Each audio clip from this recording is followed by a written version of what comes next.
তো এই দেখো একটা ছবি নিয়ে এসেছে।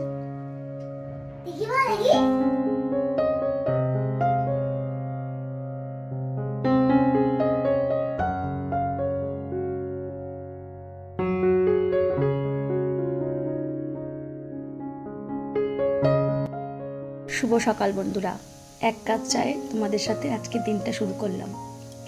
বেলা এখন 9:15টার মতন বাজে, একদমই তাই, ঘড়ির কাঁটায় কাঁটায়। আজকের বিস্কুটের মান খুবই কম, জানোই আমি বিস্কুট বেশি খাই, তো আজকে একদমই কম বিস্কুট নিয়েছি। তাও এটা অনেকেই বলবে এইটা কম বিস্কুট। সবাই কেমন আছো বন্ধুরা? আশা করি সবাই খুব ভালোই আছো, আমিও ভালো আছি। এই দুদিন পুজোর আনন্দ করতে করতে কিভাবে কেটে গেছে নিজেই জানি না, কিন্তু ওই যে বলে না, আমাদের আবার পুজোর আনন্দ, বাচ্চাদের আনন্দেতে আমরা আনন্দিত, তাই না? তো আজকে হচ্ছে মঙ্গলবার, আজকে তো দিনটা একটু ডিফারেন্স হবে আমার জন্য। রান্না বান্না খাওয়া দাওয়া, গতকাল তো রান্নাই ছিল না, আজকে তো রান্না আছে। তো কুট্টুসের জন্য ভাত বসিয়েছি আমি, সেদ্ধ ভাত। আমি চাটা খেয়ে নেব, আর সবাইকে ওয়েলকাম করছি মাই চ্যানেল ইচ্ছে পূরণে। এখনও বেডটা ক্লিন করা হয়নি, বেডটা ক্লিন করব, তারপরে একটু করে কাজ করবো। কুট্টুস নিচে গেছে, জামা কাপড় কিছু ভিজিয়েছি সেগুলোও কাচবো। আই হোপ ভিডিওটা একটু এইভাবে ঘুরবে, তো তোমরা সঙ্গে থাকো, পাশে থাকো, পুরো ভিডিওটা কন্টিনিউ করতে থাকো। তো ব্লগটা তো স্টার্ট হয়েই গেছে, আই হোপ ভিডিও তোমাদের অনেক ভালো লাগবে। আর যেখান থেকে দেখেছো একটা লাইক করে দাও এই কথাতে। চলো বলতে খেয়ে নি, তোদের কাছে আসছি। সঙ্গে রেখেছি আজকে কৌটো ভর্তি মুড়ি, ভর্তি না, একটুখানি মুড়ি আছে, যদি পারি দুটো মুড়ি খেয়ে নেবো। সকালবেলা আমার খুব খিদে পায়, কার কার আছো আমার মতো সকালবেলা উঠলেই খিদে পায়? আমার কিন্তু খুব খিদে পায়। এখন খেতে এসেছে কুট্টুস, আর এত এক ঝুড়ি ঝুড়ি কথা নিয়ে এসেছে, তোমরা শুনলে পাগল হয়ে যাবে। মানে বড় হয়ে গেছে ছেলে আমার, কত রকম কথা বলে। শোনো, তোমরাই শোনো। বল কি বলছিস? আমি না ওই তারপরে কি সামনে ঢালের হবে, তারপরে পুজোর পরে আমাকে লিখতে হবে পড়াশোনা, কলপাতা আমাকে লিখতে হবে। কে বলেছে কথাগুলো? তারপরে আমি একটা কলপাতে ওই লিখে ঠাকুরের চরণ 3বার কেমন করে নমস্কার করতে হবে, নমস্কার করতে হবে। তারপরে আমাকে নিচে আস প্রসাদ দেবে, তারপরে আজকে নাচ হবে। কি বললি এটা? এটা নিজে নিজে তোকে খাইয়ে নি। আর আজকে আমার ঘরের পরিস্থিতি দেখো, কি ভাবছো এতগুলো ময়লা আমার ঘরে জমেছিল? একদমই না। আবার হ্যাঁ, আসলে আমার খাটের তলায়, কুট্টুস তো ছোটো মানুষ, কুট্টুস কেন বলবো, আমারও মাঝে মাঝে হয় কাগজপত্র উড়ে উড়ে যায়, সেটা খাটের তলায় গিয়ে একসঙ্গে জড়ো হয়ে থাকে। আর আমার এক মানে খাটের তলাটা তো যেহেতু বক্স কাট, এতটাই নিচু যে ছাটাটা অতদূর ঢোকে না যে বের করে নিয়ে আসবো। তো আজকে কি করেছি, সামনের থেকে যতটা পেরেছি নাগাল পেয়ে বের করেছি, কারণ আমার বালতিটা পুরো ভরে গেছে ময়লায়, ময়লাগুলো ফেলতে হবে। তাই এই সুযোগে মানে এক কাজে দুই কাজে আর কি। বালতিটা দেখো ফাটিয়ে ফেলেছে, আমাদের কুট্টু সাইকেল চালিয়ে চালিয়ে বালতিটা ফাটিয়ে ফেলেছে। আর দেখো এক প্লাস্টিক শুধু ময়লা আর ময়লা। তো এগুলো এখন নিচে নামিয়ে দিয়ে আসবো, কারণ এগুলো যদি আজকে না নামাই আমার কিন্তু ঘর পুরো ময়লায় ভরে যাবে। আর যেদিন মনে করি ক্লিন করব সেদিন আমি পুরোটা একবারে ক্লিন করা শুরু করি। যেমন আজকে এইটা ক্লিন করেছি, তারপরে যাব জামা কাপড় কাচতে, সেটাকে আমার পরিষ্কার করতে হবে, রান্না করতে হবে। তাই সব মিলিয়ে কিন্তু আজকে তোমাদের অল্প অল্প করে সব কিছু আমি শেয়ার করব। যে এখন 1 গামলা জামা কাপড় ভিজিয়েছি, এখন না রোজ রোজ আগের মতন ডেইলি জামা কাপড় আর কাচতে পারি না, হয়তো একদিন পর পর আমার জামা কাপড় কাচতে হয়, টেনে শরীরটাও টানে না। আর পরের দিন থেকে কুটুসের স্কুল আছে, তো আজকে ফাঁকা আছি, এর পরের দিন থেকে স্কুল শুরু হয়ে গেলে আমি আর পারবো না জামা কাপড় কাচতে রোজ রোজ। তার জন্য আজকে জামা কাপড়গুলো কেচে নিচ্ছিলাম, ছাদে যাবো মেলতে। বেলা প্রায় অনেকটাই হয়ে গেছে, রান্নার এখনো হয়নি। এর মধ্যে ডাকাডাকি শুরু করেছে কুট্টুস, একটা কাজ একটানা যে করবো তার আমার সময় হয় না, এই কাজ করছি এই ডাকছে মামা করে। আর ছোট বাচ্চারা তো পিছন পিছন সবসময় জন্যই ঘোরে, কিন্তু আমার বাচ্চাটা একটুখানি বেশিই মনে হয় ঘোরে। দেখো আমি ছাদে এসেছি, পেছন পেছন চলে এসেছে, তুই খেলা কর না, আমি কোথায় আছি সেই সবসময়ের জন্য।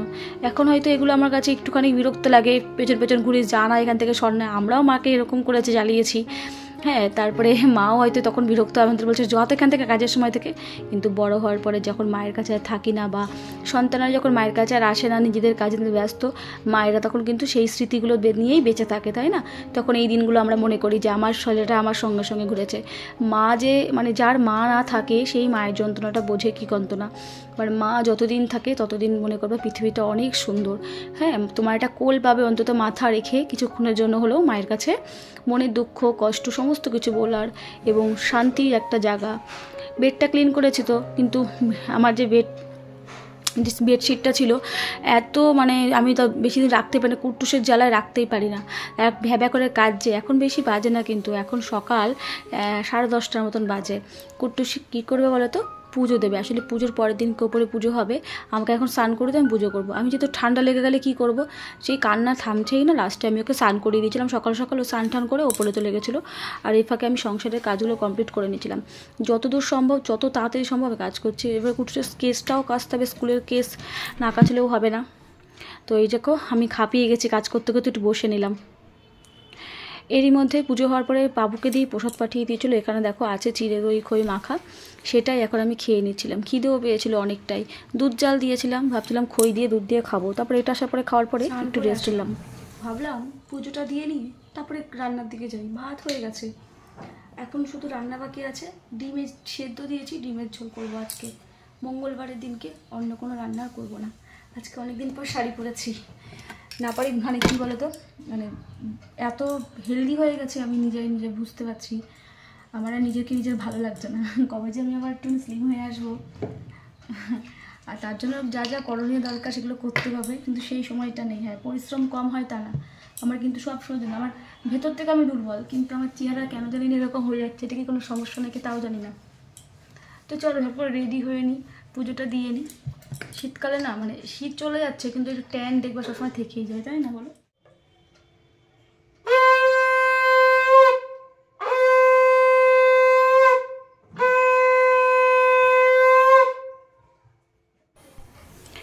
পুজো দিয়ে নিচ্ছি, কারণ রান্নাঘরে ঢুকলে না পুজো দিতে অনেক দেরি হয়ে যায়, আর ঘরের পুজো একটু তাড়াতাড়ি দিলে খুব ভালো লাগে। আজকে অনেকদিন পরে আবার শাড়ি পরেছি, এখন তো বেশি শাড়ি পরাই হয় না। মেলা হয়েছিল তো সেখানে গেছিল, তো আমার জন্য দুটো জিনিস নিয়ে এসেছে, তোমাদের ওখানে দেখায়নি।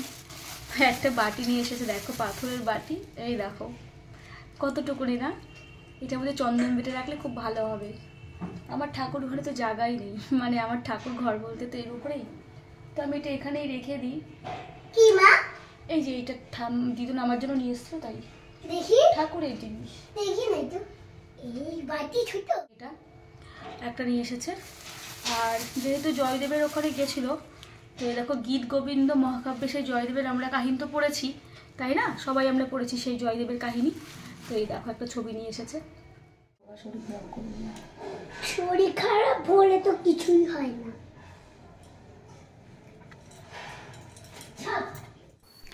আজকে রান্নার মেনুতে আমার একটা স্পেশাল জিনিস। এর আগের দিনকে বাজার থেকে আমি কুমড়ো নিয়ে এসেছিলাম, অল্পই কুমড়ো নিয়ে এসেছিলাম, সেটা তো ভাজা খেয়েছি, আর একটুখানি কুমড়ো ছিল। এইটুকুনি কুমড়ো কুট্টুসকে কী ভেজে দেবো বলে, বা আমি কি খাবো, দিয়ে কি করলাম, কুমড়োগুলোকে ছোট্ট ছোট্ট করে পিস পিস করে কেটেছি, আলু কটা কেটেছি, একটু গাজর কেটেছি, কেটে একটু পেঁয়াজ দিয়ে তারপরে ভাজা করেছি। খেতে দারুণ লাগছিলো। আর কতদিন আগে আমি লাল শাক করেছিলাম, তোমাদের হয়তো আমার আগের ভিডিওতে দেখেছো, সেই লাল শাকটা না পড়েই আছে, খাওয়াই হচ্ছে না। আজকে ভাবছি খাবো না, নষ্ট হয়ে যাবে। যেমন ভাবা তেমন কাজ, এই ভাজাটা বসিয়ে দিয়ে টুকটুক করে আমি লাল শাকটা বেছে নিয়েছিলাম। আর লাল শাকের যে ডাঁটাগুলো হয় ওগুলো আমি খাবো না, ওগুলো আমার শাশুড়ি মাকে দিয়ে দিয়েছি, উনি আবার একদিন ছোটো ছোটো মাছ দিয়ে না চচ্চড়ি করে খায়। আর তোমরা কি কেউ খাও এরকম? বলো কিন্তু কমেন্ট করে কেমন। আমরা এগুলো খাই, খেতে কিন্তু ভালোই লাগে। আমি বিয়ের আগে কোনো খেতাম না। সিম্পল রান্না, কিন্তু মোটামুটি খাওয়াটা আজকে ভালোই ছিল। কিন্তু জানো তো আজকে আমার একটা জিনিস খুব মানে খেতে গিয়ে মনে হলো, আমি আজকে হাঁসের ডিম রান্না করেছিলাম, বাবুর জন্য একটা আমার জন্য একটা। বাবুকে তো খাইয়ে দিয়েছি, আমার কুট্টুসকে মানে খাইয়ে দিয়েছি। যখন আমি খেতে বসেছি ডিমটা খাওয়ার সময় না মানে রান্নাটা মানে দেখে মনে হলো অনেক টেস্টি, কিন্তু খাওয়ার সময় খেতে পারিনি ভাতগুলোকে। ওই দেখে মনে হচ্ছে এখানে কত ভাত না, মানে তোমরা হয়তো ভাবছো এত বড় মেয়ে এইটুকুনি ভাত খাবে না, কিন্তু আমি খেতেই পারিনি জানো। গুড ইভিনিং ফ্রেন্ডস, শুভ সন্ধ্যা। সন্ধ্যাবেলায় তোমাদের কুট্টুস জেঠুর সাথে বাইরে গেছিলো, মানে আমার সাথেও গেছিলো সাইকেল চালাতে। এখন 7:30 পৌনে 8টা বেজে গেছে, সন্ধ্যা না একটু রাতারাতি হয়েছে। কী কী কিনে নিয়ে এসছে জানো জেঠুর সাথে গিয়ে? ওদের স্কুল থেকে ফিতেটা দিয়েছিলো ঠিক করতে, দাদু ঠিক করে সেলাই করে দিয়েছে। এভাবে লাগাতে হবে। আর এই দেখো একটা কিন্ডার জয় নিয়ে এসছে, দুটো লেসের প্যাকেট নিয়ে এসছে। এই কি এগুলো কি কি? এই রে চুম্বকের মতো চোখ ধরছে না, এটি দাও চোখ লজেন্স, তাই তো? আর এটা কি নিয়ে এসছে? এটা কি? এটা এটা এটা কি লজেন্স বলি? এটার নাম কি? নদ। হ্যাঁ নদ। নথ, জানি না এটার নাম। বন্ধুরা তোমরা কি জানো এটার নাম কি? হ্যাঁ এটা চিপলে বেরোয় না, চিপলে ওইটা। তো দেখতেই পাচ্ছ, যার নাম আমি জানি না, তো সেই নামগুলো ও জানে। তো এইগুলো নিয়ে এসছে জেঠুর সাথে গিয়ে এখন। তো এখন আমার জেঠু যা ভালো। তাই? জেঠু খুব ভালো? তাই? সে তো সবই, দিলে ভালো বলো, না দিলেই খারাপ। এখন কি হয়েছে বলো তো, খিদে পেয়েছে প্রচণ্ড, কিছু খাইনি। বন্ধুরা হ্যাঁ, যেগুলো কিনেছি ওগুলো আমি কিনি, আমার জেঠু লোক করে কিনেছে। ও আচ্ছা, ও কিনে ওকে কিনে দিয়েছে। ভাবা যায়? ভাবা যায় না। তো এখন রান্নাঘরে যাবো, একটু দুধ আছে, ভাবছি একটু সুজি করে সন্ধ্যাবেলায় খেয়ে নিই। রাত্রিবেলায় দুটো রুটি করবো, রুটি দিয়ে দুধ দিয়ে খেয়ে নেবো। না কী করবো, যে কি রান্না করে যায়, প্রচণ্ড খিদে পেয়েছে আর থাকতে পারছে না। চলো দুপুরে রান্না বান্না তো ওইরকম করলাম, ওরকম খেলাম।